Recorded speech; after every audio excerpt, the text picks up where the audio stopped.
Damos início a mais um programa Anatomia do Poder, que vai todo domingo à casa dos brasileiros de todos os estados do Brasil, para mostrar o que é o poder público, privado, a imprensa, sindical, acadêmico, por dentro e por fora. A nossa preocupação é mostrar aqueles que detêm o poder e mostrar como é que se age e se reflete no nosso país. Hoje eu tenho como convidado um queridíssimo amigo. Nossa amizade é de mais de 60 anos, os tempos em que nós cursamos os bancos da academia da Faculdade de Direito do Largo de São Francisco. Professor catedrático, hoje os professores são titulares. Quando ele prestou concurso para a Faculdade de Direito, ainda era a época das cátedras de Direito. Ele é professor catedrático de Direito Constitucional e, na minha opinião, de muitos outros constitucionalistas, já que também eu fui professor titular de Direito Constitucional na Faculdade de Direito da Universidade de Mackenzie, é considerado o maior constitucionalista brasileiro dos últimos tempos, desses últimos 50, 60, 70 anos. E um dos maiores da história do Brasil. Inclusive o instituto que ele preside, Pimenta Bueno, em homenagem àquele que realmente marcou o direito constitucional no Brasil. Manuel Gonçalves Ferreira Filho foi também vice-governador de São Paulo e, como eu, ele tem escrito e falado sobre isso que nos tem preocupado muito, que é o neoconstitucionalismo, o consequencialismo, o ativismo judicial, a politização do Poder Judiciário, a judicialização da Justiça. Mas essa Constituição está sendo reescrita não pelo Congresso Nacional, como poder constituinte derivado, mas pelo Supremo Tribunal Federal. Meu querido Manuel Gonçalves, meu querido amigo, que alegria tê-lo no programa. Eu gostaria que já começássemos de início a falar sobre aquilo que eles chamam eufemisticamente de consequencialismo. O que interessa não é a lei escrita, mas a consequência dos atos que o Poder Judiciário vem a tomar a fim de definir os rumos de uma cidadania. Como é que o meu querido amigo pensa e raciocina a respeito? Meu caro Ives, eu quero, em primeiro lugar, agradecer as suas exageradas referências à minha qualidade de constitucionalista. Eu realmente dediquei a minha vida inteira ao estudo do direito constitucional e ouso me colocar entre os constitucionalistas brasileiros, mas não com o destaque das suas observações. Essa opinião é minha e eu tenho a impressão que, como é de muitos dos grandes constitucionalistas brasileiros, eu prefiro continuar com a minha e não com a sua. Eu seguramente não sou o pior. O que eu observaria a respeito disso, meu caro Ives, é de que hoje se rompeu com um princípio fundamental que é essencial à democracia tal qual ela existe de fato no mundo, que é o princípio de que o governo deve ser um governo de leis e não um governo de homens, que significa, em termos muito mais simples, o fato de se evitar o arbítrio do governante, seja qual governante ou qual participante do governo, exatamente para que todos possam gozar de igualdade e de liberdade. O ativismo judicial, o constitucionalismo, o nome que se dê, é simplesmente uma forma sofisticada do governo de homens e não de leis. Porque quem, sob o pretexto de fazer justiça, desobedece às leis que foram a expressão definida pela vontade geral, para usar as velhas formas do direito constitucional, está simplesmente impondo a sua opinião, a sua vontade sobre os outros. Então, nós temos os casos que são teratológicos de o Código Penal ser alterado por um despacho ou por um voto de um ministro do Supremo Tribunal Federal. Esse é um dos males que nos afetam profundamente no contexto político. Porque... E é um dado que você acaba de dizer que me impressiona. E muitas vezes, um voto monocrático, quer dizer, o colegiado decidindo mas um ministro resolve decidir, muda a Constituição na sua decisão. E no momento que mudou a Constituição, ele fala como se fosse o Supremo Tribunal Federal, como se fosse o Poder Judiciário, monocraticamente, sob a alegação de que tem que fazer justiça naquele momento. Né? Com esse pretexto de fazer justiça naquele momento, ele está simplesmente satisfazendo as suas ideias e as suas convicções. Impondo. Ele está impondo. Isso não é. Isso leva, em última instância, a uma verdadeira tirania. Você vê o seguinte, Manuel, nessa linha do seu pensamento, a Corte Constitucional Francesa, quando discutiram o problema de casamento de pessoas do mesmo sexo, questão rigorosamente idêntica àquela que foi apresentada no Supremo Tribunal Federal, disseram o seguinte: não é este o foro ideal para discutir essa matéria. Se os senhores quiserem mudar a lei, mudem na Assembleia Nacional Francesa, mas não aqui.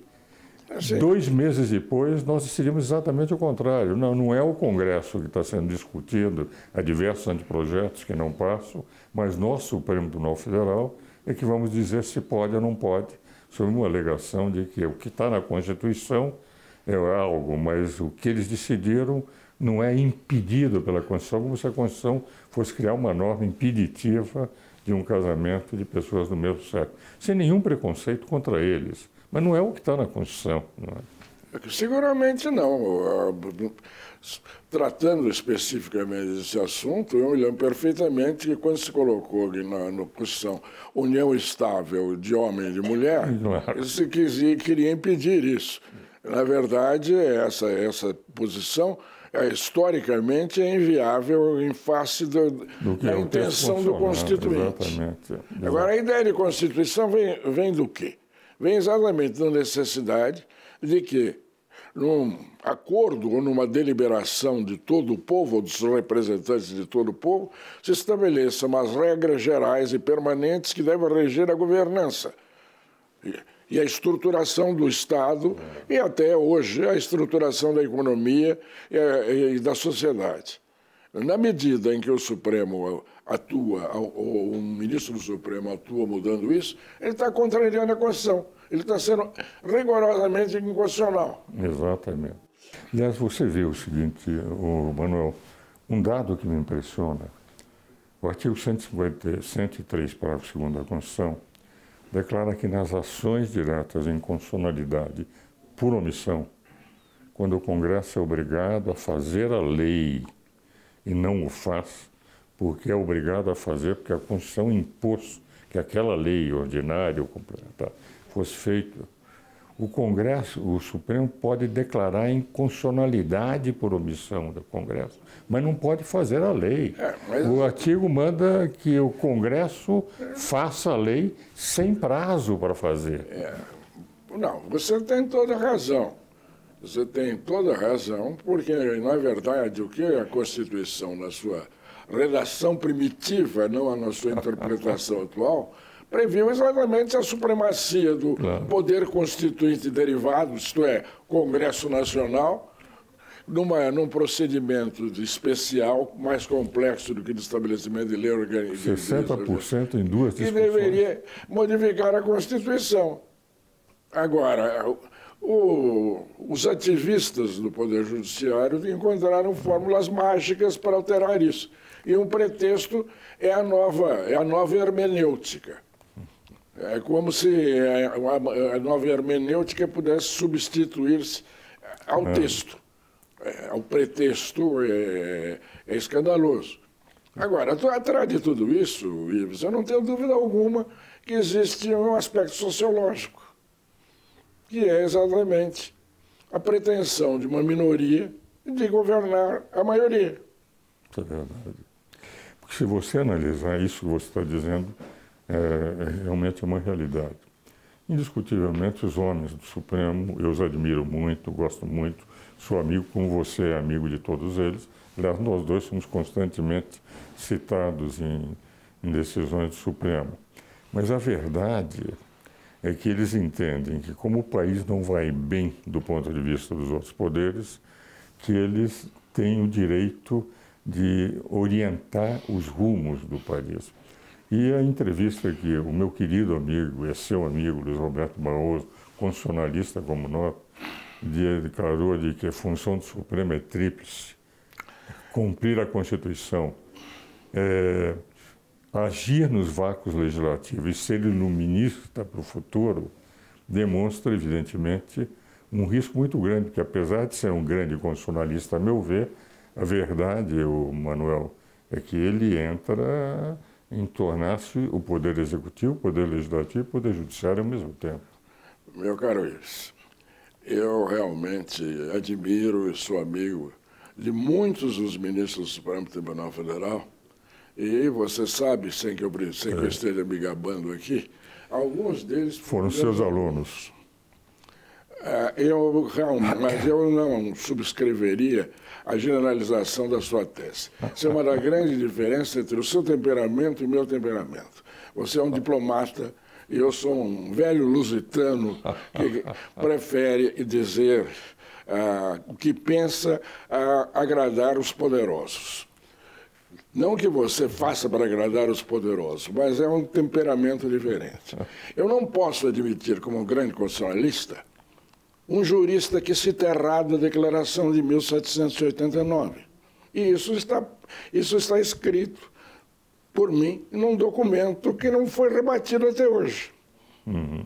Então, o neoconstitucionalismo é um pretexto para uma sede de poder e uma intenção de prevalecer sobre as leis, que na verdade que é um elitismo. Uhum.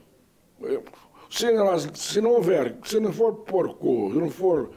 se puser cobro a essa tendência, nós vamos ter um governo aristocrático, mas não no bom sentido da palavra. Não lembrando o velho Aristóteles, as formas de governo, que é o professor Manuel Gonçalves Ferreira Filho. Estamos falando no primeiro bloco sobre o ativismo judicial. Nesse particular, nossa posição é absolutamente idêntica. Nós, os velhos constitucionalistas, sabemos o que é o direito constitucional feito pelo poder constituinte e não um direito constitucional feito por poderes que não têm competência para gerar as normas. E agora nós vamos conversar um pouco sobre o quadro político atual. Mas antes de começarmos a falar sobre a política atual, sobre essa incerteza, ficha limpa, candidatos, excesso de partidos, aliás, um dos livros que marcou época no Brasil na década de 70 foi A Democracia Possível. O Manuel Gonçalves Ferreira Filho mostrou o que é uma democracia, o que é uma democracia possível em momentos de crise. Como eu faço em todos os programas, Manuel, eu entrego um livro. Esse Lanterna na Proa, o Paulo Rabelo de Castro e eu coordenamos com 60 e poucos, quase todos economistas amigos do Roberto Campos, quando os 100 anos do seu nascimento, que foi o fim do ano passado. E demos o título de Lanterna na Proa, para mostrar que o lanterna na popa dele, que ele dizia que estava vendo o passado, ainda os seus faróis podem iluminar o futuro do Brasil. Por isso, o pensamento do Roberto é um pensamento que, se fosse adotado no Brasil, seria uma lanterna na proa. Muito obrigado, Ives. Esse convite para participar desta entrevista é, para mim, não só uma grande honra, um grande prazer, não só por trocar ideias com você, como ainda ganhar um prêmio, que é esse livro sobre o Roberto Campos, com o qual eu tive algum contato, embora eu não seja economista. Realmente, quando ele era senador, eu tive a oportunidade de trocar algumas ideias sobre aspectos institucionais com ele, e isso eu faço questão de que seja inscrito no meu currículo. Não, e ele inclusive o cita no Lanterna na Popa. Ele me cita no Lanterna na Popa. Eu cheguei a dar alguma colaboração, mas sobre assuntos políticos. Exatamente. Mas agora, entrando na política, hoje nós estamos com um quadro de muita insegurança.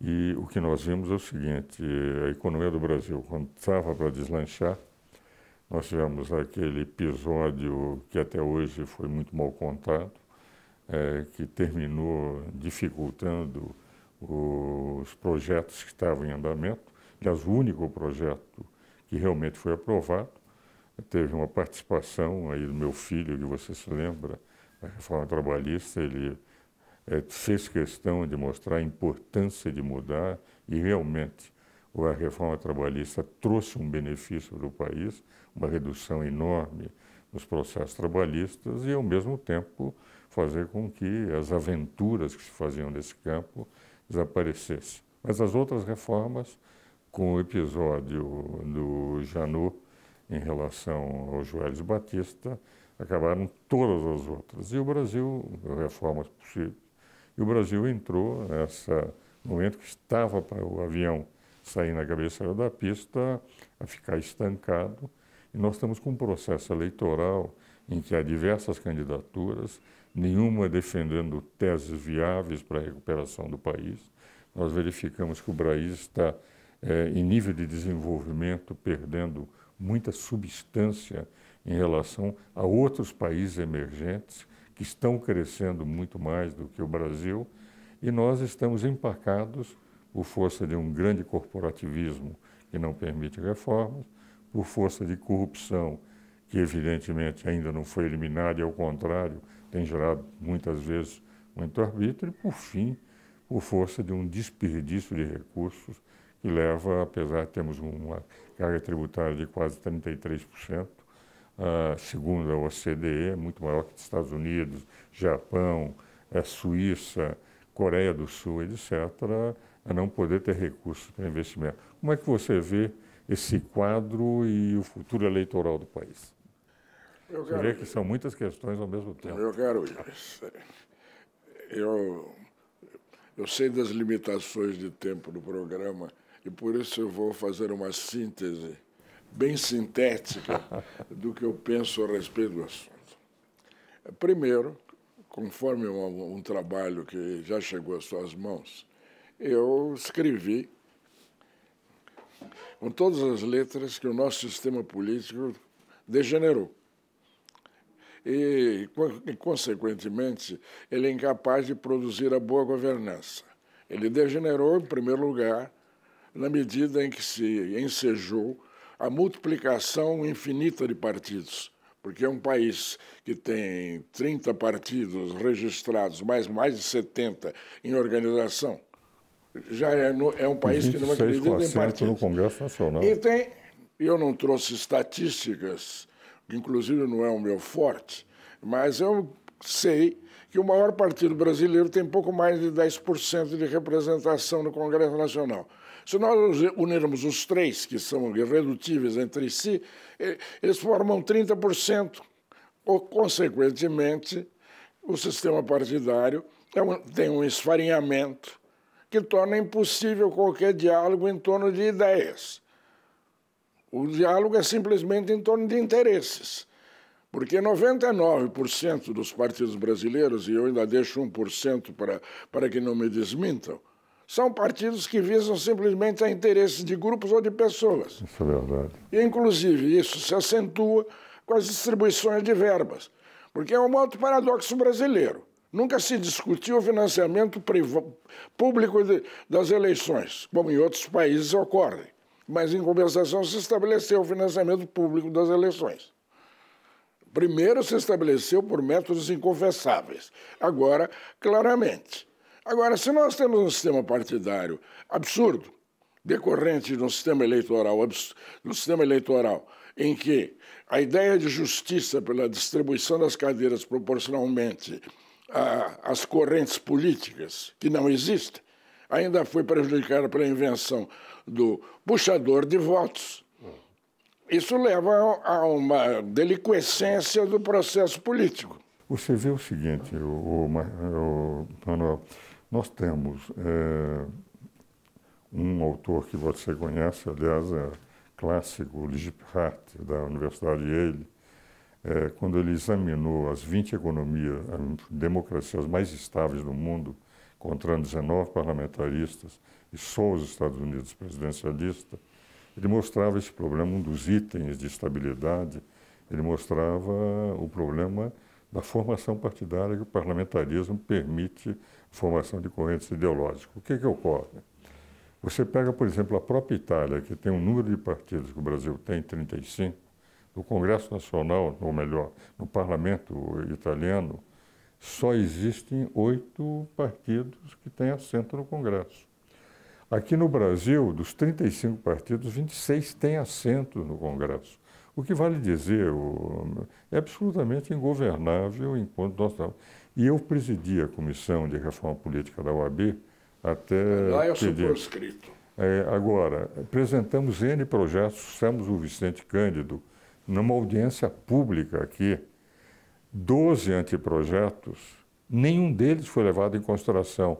Depois de discutir reforma política, só fundo partidário foi apresentado. O que representa, ninguém pensou em reforma política. E este é o grande drama, porque enquanto isso existir, nós vamos estar com o domínio, enfim, dos donos de partido. Né? Mas, Ivo, se me permita, você me conhece há mais de meio século, você sabe que eu digo que eu penso. 60 anos. O que acontece é muito simples. A grande dificuldade de reforma política em profundidade no Brasil é que ela depende dos interessados em que nada se reforme. Claro. Porque quem se ajeitou ao esquema que está montado quer que ele continue. É uma questão de falta, até de falta de patriotismo. Mas é evidente. Nós temos um sistema eleitoral deformado, nós temos um sistema partidário absurdo, e isso, inclusive, inviabiliza, desculpe, o parlamentarismo a curto prazo no Brasil, porque não teríamos os gabinetes formados pelo critério do qual? Da soma de interesses, que, em versões mais elegantes, são a atribuição de cargos. Em versões mais elegantes, eu não preciso dizer qual seja. Esse é um ponto. O segundo ponto, que eu estou parcialmente de acordo com você, embora não esteja de acordo com a solução. Você é um parlamentarista. Eu devo louvar a sua persistência e o seu idealismo, porque eu conheci estudante de direito e você era parlamentarista. Eu nunca fui parlamentarista. Exatamente. O meu pecado é ter sido muito mais presidencialista do que foi.